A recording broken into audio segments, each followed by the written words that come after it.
Good evening and welcome to Tucker Carlson Tonight. Kanye West, now known as Ye, is one of the best-selling musical artists in the world. He has also in recent years become a celebrated and very highly paid fashion designer. And of course, for a decade, he was well known to TV audiences as an in-law of the Kardashian family. But it's West's latest incarnation as a kind of Christian evangelist that brought us to his office in Los Angeles today for the interview you're about to see.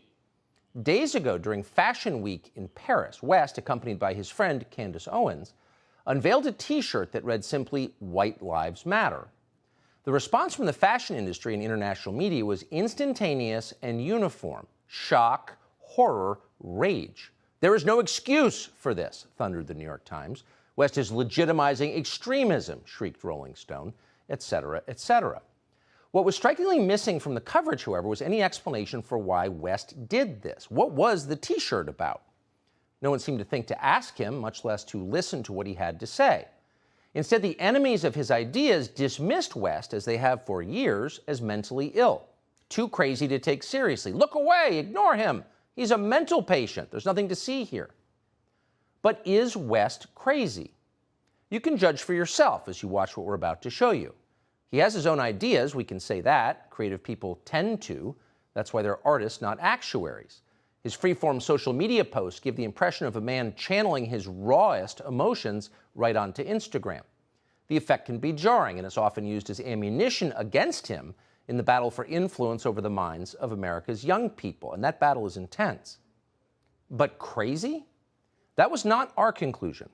In fact, we've rarely heard a man speak so honestly and so movingly about what he believes. But again, you can judge for yourself. Here it is.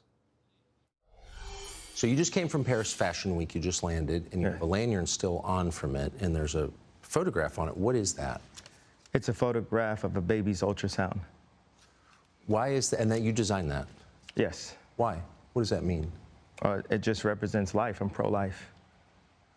Boy, so you wear it on a badge. What kind of response do you get? And good, amen, I agree. I don't care about people's responses. I care about the fact that there's more black babies being aborted than born in New York City at this point. That 50% of black death in America is abortion. So I really don't care about people's responses. I perform for an audience of one, and that's God. I'm starting to see why they want to make you be quiet. When did you start to feel this way? When did you start to realize this? I really felt like, I think I started to really feel this need to express myself on another level when Trump was running for office, and I liked him. Yes. And every single person in Hollywood, from my ex-wife to my mother-in-law to my manager at that time to, you know, my so-called friends / handlers around me, told me, like, if I said that I liked Trump, that my career would be over, that my life would be over. They said stuff like people get killed for wearing a hat like that. They threatened my life. They put my life. They basically said that I would be killed for wearing the hat. I had someone call me last night and said anybody wearing a White Lives Matter shirt is going to be greenlit, and that means that they're going to beat them up if they wear it. And I'm like, you know, okay, green light me then. You know, God builds warriors in a different way. I don't know if it's because of me being born in Atlanta and growing up on the south side of Chicago that, you know, he made me for such a time like this. It's like with David, you know, he tended to the sheep, but while he was out there, he had to fight all kinds of animals. So when it was time for Goliath to come, you thought because he was a sheep herder that he didn't have the skill set to take down Goliath. And the thing that I have is the position, I have my heart, but the number one thing is we have God on our side. And for the people, even if you don't believe in God, God believes in you. So you made reference to the White Lives Matter T-shirt, which you brought out at Paris Fashion Week. Yeah. Why did you do that, and what did it mean? You know, I do certain things from a feeling. I just channel the energy. It just feels right. It's using a gut instinct, a connection with God, and just brilliance. You know, like as if you asked like Tanya Harding how she did the triple flip or the triple spin, she was in so much practice that when it was time for her to skate in a competitive format, it just happened. Like it happened outside of practice. It happened in the real format, and that's what's happening. Is God is like preparing us for the real battles, and we are in a battle with the media. Like the majority of the media has a godless agenda, and the jokes in that work and this whole like, oh yeah, he's crazy and all these things, they don't work because the media has, you know, they've also watched travesties happen, just even specifically to me, and just watch it and act like it wasn't happening, and they stay quiet about it. What have they? I want to answer the white. Yeah. I feel like someone caught what I was saying, the comparison to Tanya Harding about the White Lives Matter. You know, my dad is an educated ex-Black Panther, and he put a text to me today. He said, "White Lives Matter, ha ha ha ha ha," and I said, I thought the shirt was a funny shirt. I thought the idea of me wearing it was funny, and I said, "Dad, what do you think it was funny?" He said, just a Black man stating the obvious. Yeah. And, you know, my dad doesn't listen to rap music, and he's like super educated. We opened up a water distribution center in the Dominican Republic together. He's like the original Steve Jobs, but he was getting blocked every which way with all of his ideas, and he didn't have an endless bank account, and he didn't have an Instagram. So all these ideas, he had to like take them back and compress them. Like my dad is the most brilliant person that I know, and we actually have a strained relationship because I was taken from him because my mom was an actress, so she was a liberal. And my dad would see certain things and say, you know, we should do it this way, we should do it that way. And the people got around my mom and pulled her away, much like, you know, Kim is a Christian, but she has people who want her to go to Interview magazine and put her ass out while she's a 40-something-year-old multi-billionaire with 4 Black children. And this is how fashion wants to, how they want to present her. So I know you give these questions, and I give you like these 3-part answers. Is this a cool format for you? Yeah, I love it. Okay, cool. And I am following it. All right. So you said that your father said when he saw the shirt "White Lives Matter," it's great to see a Black man stating the obvious. So, by which I think you meant that's obviously true. Yeah, that's my favorite response, because I kept on thinking, like, you know, people, they're looking for an explanation, and people say, well, as an artist, you don't have to give an explanation, but as a leader, you do. Yes, I think that's right. So the answer to why I wrote "White Lives Matter" on a shirt is because they do. It's the obvious thing. Yeah. Why do you think that's so, and I assume the implication is, of course, all lives matter because they're lives, because God created them. Yeah. Why do you think that that would be considered controversial?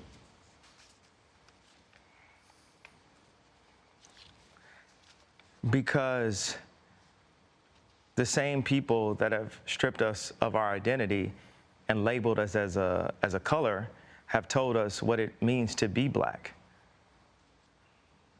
and the vernacular that we're supposed to have. My dad grew up as a military brat, and his family moved around, but they were based mostly in Delaware. And at the time, if they weren't the only Black family, they were one of the few. And he would be discriminated against because he was Black. So by the time he got into college,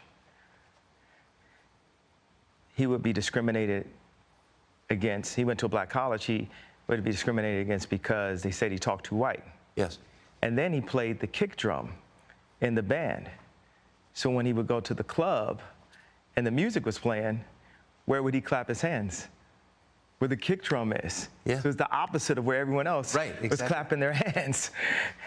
And this is the most elegant and tasteful person that I know. And when my mom, when the school suggested, like the herding systems, because what they do is take the black community and they separate us, and they separate the families, and the educated, they push this, need for higher education, and us as blacks, we discriminate against each other and say, well, I got my PhD and you don't have your PhD, so I'm better than you. And so my mom, she had a PhD, and she was influenced to move to the south side of Chicago and take this job at Chicago State University. And she told my dad, if you come for us, you'll never see him again. Because, the media ridiculed me for getting the house next door to Kim to see my children. And they even said that I was stalking her and her new boyfriend because I bought the house next door to see my children. And that's how I knew that my mom had said that to him. I said, Dad, they moved us to one of the most agreed upon to be one of the most dangerous places in the world. It's almost like they tried to kill me or something. I said, Dad, why'd you never come to get us? And that's when he told me that she was told that. There's so many things that are put in Kim's head. They bring influencers, like no one ever knew where Corey Gamble came from. No one in the fashion world knows where Gabby came from. These people were practically made in a laboratory, in my opinion. And one of the things that they're really good at doing is being nice and being likable. And what they do is, for people that have some form of influence, whether it's an educated black woman like my mother that became the head of the English department at Chicago State University, or whether it's the most influential white woman on the planet, being my ex-wife, they have people that are around them at all times telling them what to be afraid of. It's like not what to do or say specifically, it's what to be afraid of. And if you have a person that isn't afraid of them, like a Russell Brand or Candace Owens, right. It's not that we have to agree with this, but they're not afraid. They're not afraid to state what their opinion is. Yes. No one is God, and everyone has an opinion. So a conversation like this is a window into a world that you don't see. So if you're familiar with West from the media, you think of him as an individual man. What you don't think about is that he is at the center of a battle, and people like him are at the center of a battle to get a message out. Mouthed by the lips of influencers like him and so many others, that extends a storyline on behalf of, well, in this case, the status quo. So there are a lot of people vying to make certain that people like him say the right things, and the consequences for not doing that are very severe. So for him to come out and say all lives matter, obviously, is a huge threat to a lot of people. Who are those people exactly? Well, we asked him, and he told us. That's next. Subscribe to the Fox News YouTube channel to catch our nightly opens, stories that are changing the world and changing your life. From Tucker Carlson Tonight.